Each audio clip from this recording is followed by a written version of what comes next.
In her book, Beyond Yourself, Beth Moore tells the story of watching a talk show one afternoon. And the talk show, she said, was gripping. It was parents, a mom and a dad, whose son had died, had been killed. And on the show also was their son's killer, who was their son's best friend. The weapons were not guns or knives.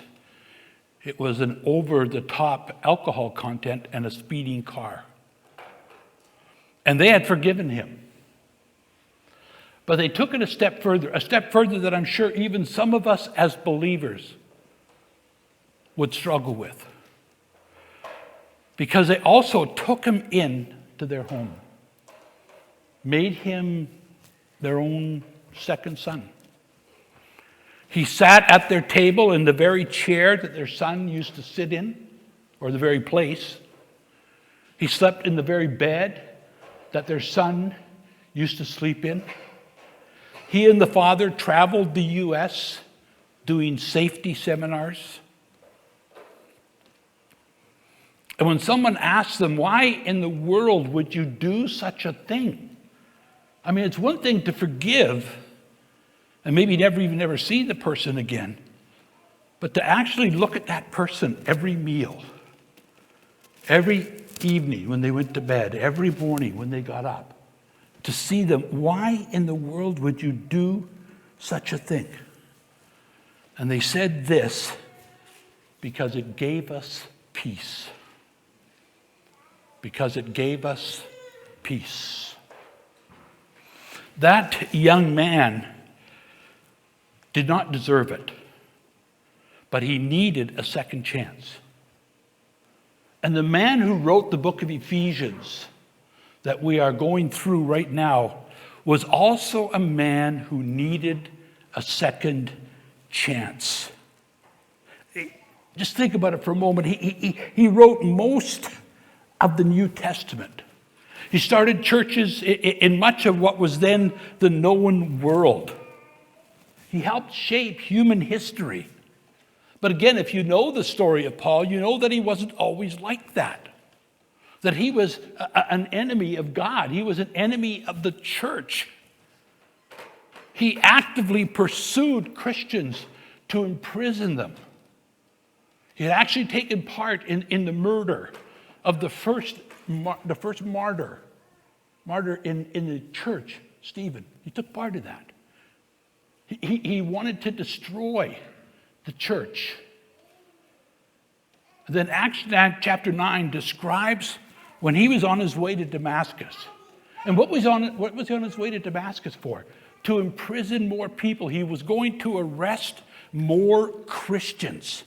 But on his way, instead, he encountered the Lord Jesus in an incredibly powerful way. And he was a changed man. From that day on, he was not the same Paul. He realized now that he belonged to the King of Kings. That he was a king's kid because of what Jesus had done. Now, he was not perfect. You even see some of that in his writings, in the letters that he wrote in the New Testament. You see that he was not a perfect man. But he took on, his whole life took on this new interest, this new direction. And he was never the same again. It just changed him for the entirety of his life. And so in the passage that was read earlier, in Ephesians 3, 1-13, we get this picture of what it was like for Paul to live like a king's kid. What it would be like for us to live like a king's kid. And as a result, to have this impact for God in the small part of the world that we inhabit, the sphere of influence that we have as believers. in our families, in our places of work, and in our communities, in our churches, to have this impact. Obviously, it's not going to be like the Apostle Paul's, but no matter where we are, beloved, we can have an impact on people's lives around us. We may not be the most important people in the world, but we have an important reason to serve God. And so as we go through the text, we see that when we live like a king's kid, we live with a sense of purpose. We live with a sense of purpose. You know, before I was a Christian, I held lots of jobs. I was always wanting to. In fact, I remember saying to one of my bosses, I would work for nothing if you just gave me a fancy title. I just wanted something that would say that I was an important person. And I searched all over. And I thought, if I was to go and get a degree, I would feel better about myself. That was my purpose, to get a degree. And I got a degree, and I felt great about myself for about 3 or 4 days. And then I said, oh man, if I could just get a job working with addicts in a jail system, I would love that. And then they hired me in Regina, Saskatchewan to work at the Regina jail. And I felt so good about myself. I have a purpose in life for about 5 months. And then I thought, if I could work in the addiction treatment center downtown, that's when I would feel good about myself. And guess what? I ended up doing that. All of that to say that I kept changing my purpose. I kept looking for purpose to make me feel better about myself. I was looking for a purpose that was all about me and making me feel better about me. When Paul encountered Jesus on the road to Damascus, Christ called him to give his life preaching the gospel. And he says in verse 7, of this gospel I was made a minister according to the gift of God's grace. See, Paul knew he didn't deserve to be a preacher of the gospel. He knew that. But it was by God's grace that he was called to this purpose. And from that time on, Paul was consumed with a mission. He had this radical mission, this radical purpose in life. And not just to be a religious person. That wasn't his call. His call wasn't to be a religious person and maybe go to church on Sunday and put money in the offering plate and those kinds of things. That was not his call. His purpose was more dangerous than that. It was far more revolutionary than that. It was far more radical to that. He was to point people to this very Jesus that he had tried to destroy. He was called to invite people to be a part of this very church that he had tried to destroy. He had this call in his life, and he wanted to be used by God to change the lives of people that he encountered. He wanted to bring about, which would have been very revolutionary in that day, he wanted to bring about racial equality within the church.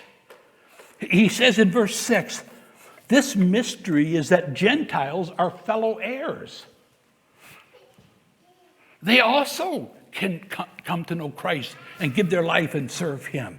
They are members of the same body and partakers of the promise of Christ Jesus through the gospel. To us, that doesn't sound like radical thinking. But you remember that Paul was Jewish. And all there were to Jews was two types of people. Jews, who were the chosen people, and everybody else. And they took, one of the terms they used for Gentiles was dogs. Because they certainly did not see them as being equality. And in the early church, many Jewish Christians would have been quite happy to see Christianity just be another branch of Judaism.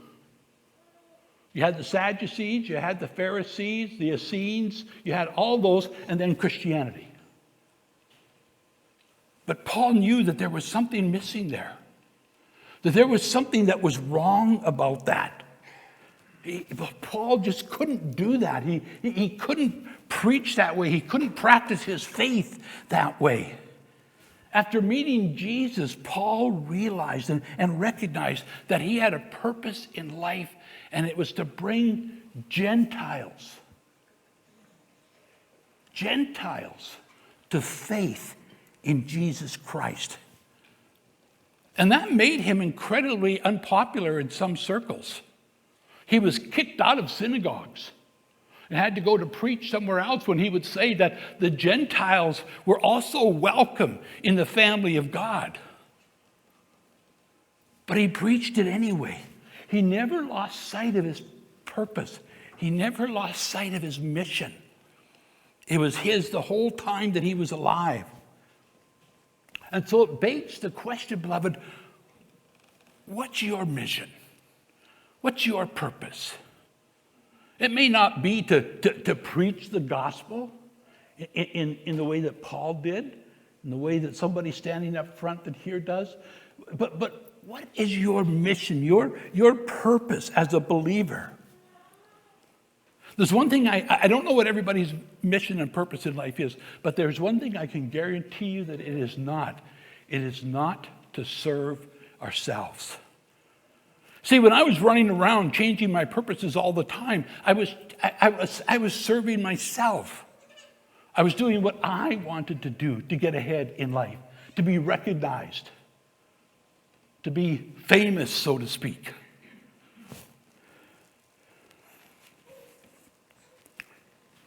And so we're created for this purpose, but it's God's purpose. God's purpose for our lives.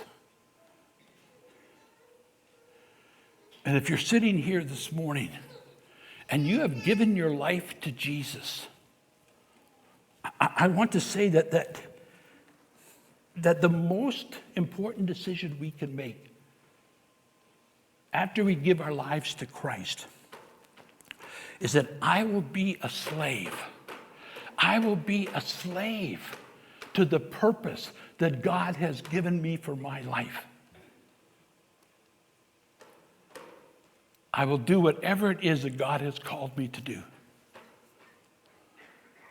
We were at a funeral in Moose Jaw yesterday, and somebody came up and asked me, so are you now fully retired? And I said, no, I'm still serving a church in Regina. And they said, when are you going to retire? And my wife said, probably when he falls dead in the pulpit. You see, I believe, beloved, and you may disagree, I believe I'm called to do what I do. I believe that I am called to do this. I believe it's my purpose in life. Of the ministries that I led as a full-time pastor, all but one of them were incredibly difficult ministries. And one of them still ended up that way after I left, unfortunately. But I love to go in and just say, God, use me. Use me to help this church or this college be all that you want it to be. And I believe that's my purpose in life. And I sold myself to God for this. And I said, God, I'm your slave to do whatever it is that you've called me to do. We need to get past the idea, beloved, that we need or we deserve an easy life. Instead, our attitude, I believe, is to be, I am a king's kid. I'm a child of the king. I'm not the most important person in the world, but I have an important job to do. And maybe for some of you, the first step comes in saying, God, what's my purpose? What have you called me to do? And so we're called to live like a king's kid, which means living with a sense of purpose. But Paul goes on and he also says that when we live like a king's kid, we live with a sense of humility. See, we recognize that whatever we do, whatever we have, is not ours. It's not because I have done this or I have done that. It's because we are a king's kid. We're a child of God. And so I can't take pride in anything other than, as Paul said, I take pride in God. I take pride in my relationship with Christ. And when you think about it, Paul says some incredibly amazing things about himself. Again, this is a guy who's one of the greatest leaders in the history of the church. And yet, listen to what he says about himself sometimes. He says in 1 Timothy 1:5, he says, I am the worst of all sinners. He says in Romans 7:24 that he is he is a wretched, sinful man. And in our text, in verse 8, he says, I am the very least of all the saints. Now, theologically speaking, Paul knew that that wasn't accurate. Theologically speaking, he knew that God looked at everybody the same. And everybody has the same footing at the foot of the cross, the same standing in the foot of the cross. In fact, equality was the very heart of Paul's message. Remember? He's called to reach Gentiles. And so equality is the very heart of what he believes. He knew that God has no partiality. He doesn't favor the Jews over the Gentiles. He knew that he was no worse than anybody else. And yet he chose to see himself from this perspective because he knew that it was necessary for him to keep his ego in check. He would not allow himself to become self-important, to become too important in his own eyes. And so it was easier for him to simply say, I am the worst of all sinners. Like Paul, I think some of us have the tendency to believe that the alphabet begins with the letter I. I. To act as if we are the center of the universe. And Paul challenges us here to live in a different way, to see ourselves differently, to see ourselves as a king's kid with an important job to do.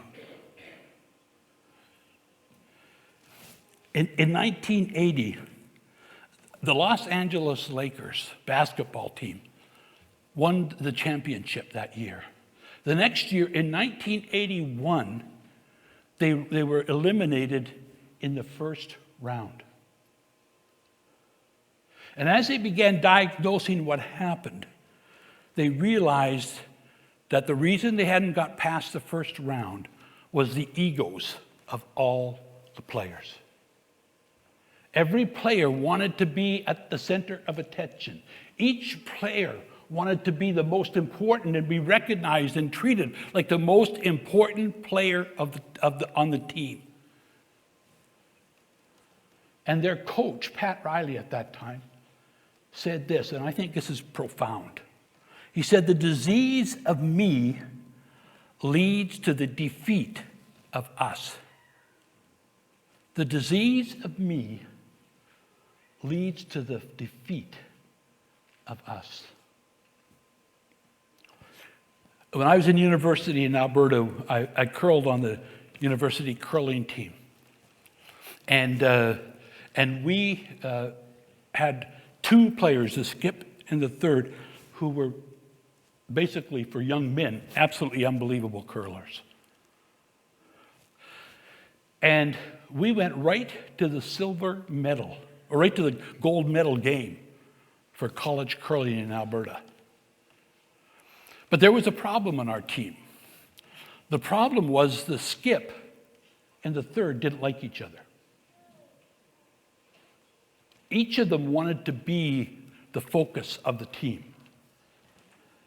And so we were up by 3 points, 3 rocks in the 7th end. And the third recommended to the skip that he play a nice, safe shot so we could maintain our 3, or even if we only took 2. The skip didn't like that because he wasn't going to do what the third told him to do. So he tried this very difficult shot, missed it. The other team counted 4, and we went on to lose in the gold medal game. Because you see, it was all about them. And then after I moved to Regina, I was curling on a team, and we were all mediocre curlers. Although we just about won the Saskatchewan championship. We lost in our last game. But we weren't very good curlers. We weren't better than that team. Let me tell you that I curled that in university. But we went somewhere because we were one as a team. And I remember in the playdowns one year, I played second, and it was my job to judge the speed of the rock. And so I called for a sweep, and as I moved forward, I kicked the rock. And I thought, oh no, the skip's going to just yell at me. I said, Clint, I'm sorry. He said, oh, I got one more shot. Don't worry about it. See, if that had been the university team, I would have been humiliated in front of the whole curling rink. Because it wasn't about 1 or 2 people on the team. It was about all of us. And that's the difficulty. When we put ourselves ahead of the purpose, ahead of the mission that God has given us, we lose. And beloved, we lose big. And that's why we have to adopt the same attitude that Paul had. I am a king's kid. I'm not the most important person in the world. I'm not the most important person around here. But I have an important job to do. And that's why it's important that we live with humility. That we live with a purpose. And then Paul says, when we live like a king's kid, we live with a sense of wonder. When we live like a king's kid, we live with a sense of wonder. Paul lived his life with a sense of wonder. He never lost this sense of what Jesus had done in his life, how Jesus had changed him. And how did that come about? Well, he says in verse 2, you have heard of the stewardship of God's grace that was given to me for you. Verse 7, I was made a minister according to the gift of God's grace, which was given me by the working of his power. Verse 8, this grace was given to preach to the Gentiles the unsearchable riches of Christ. Over and over and over and over again in Paul's letters and in the book of Ephesians, he talks about God's grace to describe this work that God had done in his life. And as you probably know, that the word grace literally means an undeserved gift. We didn't deserve it.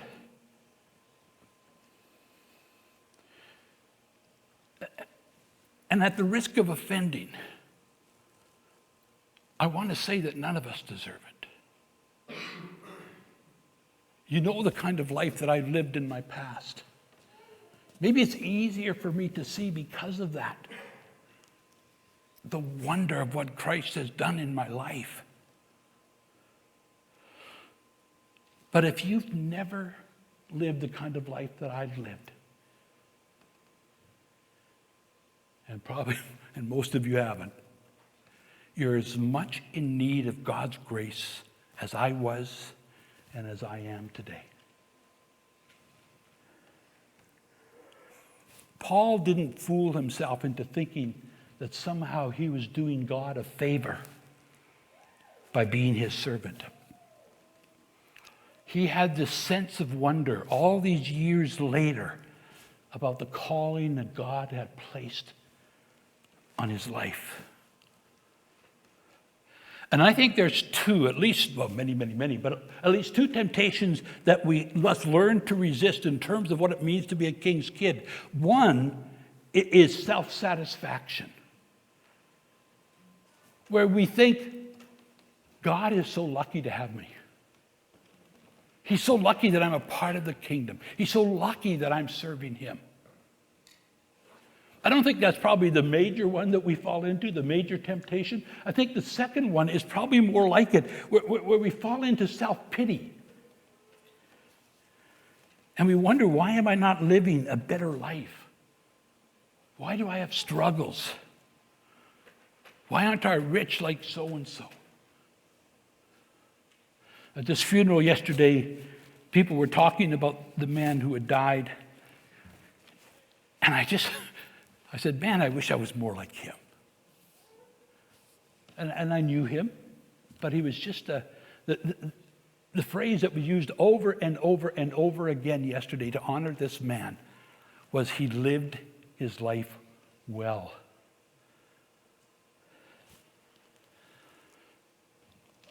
And I think, why can't I live like Marv did? So maybe some self-pity or some put-down. We complain about our situation in life and the struggles that we have to face, and other people don't seem to struggle like this, like I do. I don't know about you, but there's times where I say to my wife, Wendy, I wonder if I'm even a Christian. Even after 41 years of serving God. I still wonder sometimes, why do I act like this? Why do I think like this? Why do I do these things?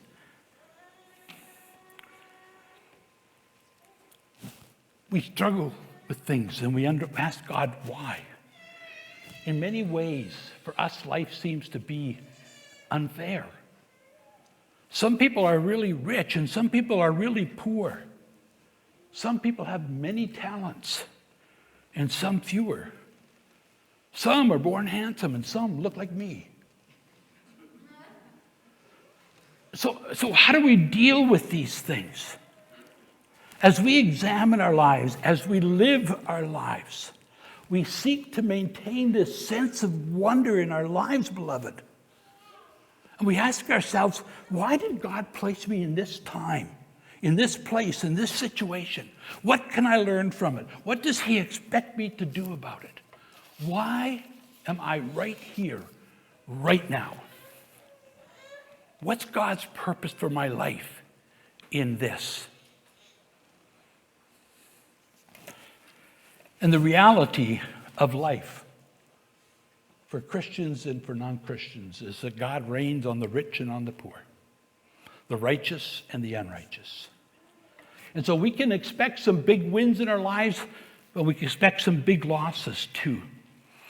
It's all part of being human, and our challenge is to accept the events of our life, even then with a sense of wonder. And seek to learn, God, what are you teaching me in this? Whether it's a mountaintop or a valley. God, what are you teaching me in this? What are you teaching me in this great joy I'm experiencing, in this great pain I'm experiencing? And we live in the wonder that in his grace, God would send his son and receive sinners like all of us into his family to live as king's kids. So let me continue with Beth Moore's story in her book. She says, I kept trying to put myself in the parent's position, but I couldn't. And then as tears streamed down my cheeks, I heard the Spirit of God whisper to my heart and say, no wonder you cannot relate. You have put yourself in the wrong position. You keep trying to put yourself in the parent's position, but you, my child, are the driver. You, my child, are the driver. And that's all of us, beloved. It doesn't matter how good, how bad of a life you've lived. In that story, all of us are the driver. And she concludes, God was the parent who not only forgave, but also invited me to sit at his table in the space that my Savior left for me. As a result, I have peace. If we know Christ as our Savior, we can know a peace that passes all understanding because of God's amazing grace. And because of his grace, we are invited to come and to sit at his table as king's kids, as his kids, together with him. God has put each of us here for a purpose.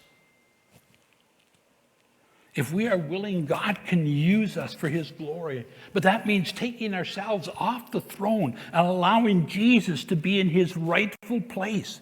It means focusing our attention on doing the work that he has called us to do. It means adopting an attitude that says, I am a king's kid. I'm definitely not the most important person in the world, but I have been given an important job to do. And by God's grace, I will do it. So I want to encourage us this morning to take a few moments and bow before the Lord. And this is between you and God, but I urge you just to talk to God. And perhaps you need to start, like I said earlier, at the basics. God, what's the purpose you have for my life right now? And that purpose changes through the seasons of life. But right now, what do you have for me? What am I called to do right now at this season in my life?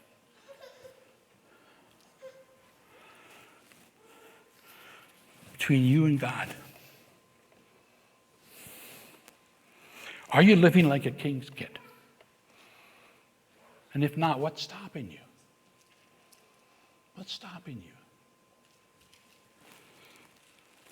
Are you living with a deep sense of purpose in your life? Are you living with a sense of humility that says all that I am, all that I have, is only by the grace of God? And are you living in that sense of wonder? See, Paul had been a Christian for a long time at this point, and he had never lost that sense of wonder.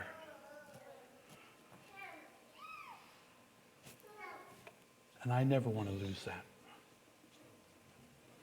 I never want to lose the sense of wonder that God called someone like me to serve him. So this is just a time for each of us to do some business with God. And so I encourage you. I know silence is hard.